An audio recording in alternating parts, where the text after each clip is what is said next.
Deputy President Paul Mashatile is today expected to deliver a keynote address at the KwaMpumuza 4th Annual Matric Excellence Awards ceremony. It's being held at Sweetwaters in KwaZulu-Natal. The ceremony recognizes the academic achievements of top matriculants in 2024 from 16 schools across the Mpumuza Traditional Authority. Over the years, this has served as motivation for future matriculants to strive for excellence as they pursue their studies to further their education at tertiary institutions. Watching the story is SABC News reporter Mlondi, who joins us now live. It's been several days now since those matric results were announced in Mlondi, but the celebrations continue.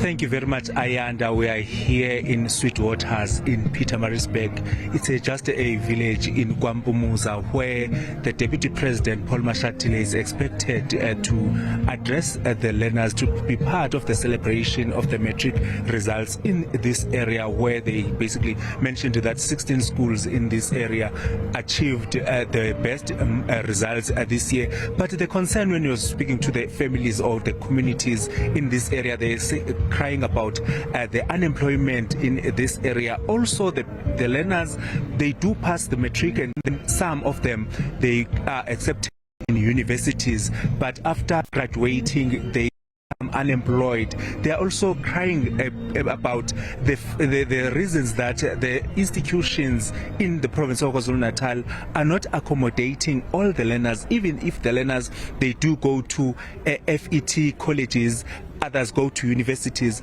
but most of them, they end up not attending schools. Others end up not getting employed. But when we did speak to the local leader who is now went to the briefing with the Inkosi Unsigayezo Zondi as well as the officials from the department, he did mention that the other thing that they think they're going to ask the Deputy President is that if they can just make sure that these young learners are also absorbed by the universities, or they are absorbed by government in the programs that are going to give them skills, especially in those artisan departments, so that the learners, at least they will be able to be trained by the government. But I'll just step out of the shot, because in this part where we're standing now, we do see that there are so many companies that are trying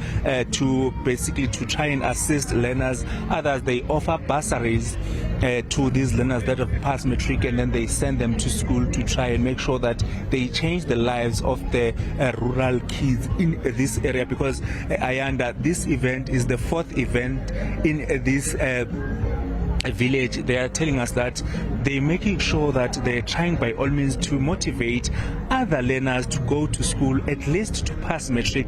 But the problem now that they are faced with is that not all the learners are basically getting placements at the universities. Even if they get a placement in the university, once they graduate, they become unemployed for such a long time, of which the families, they're trying to support the learners to pass matric so that they can be able to go to universities, and then later on they become valuable members of the societies to try and assist the society to fight crime, to try and fight poverty in the area. But for now, we'll wait for the Deputy President to come to this event where he's going to address and hear what is going to give the community of Vulindlela when it comes to the plans that the Deputy President do have in the area.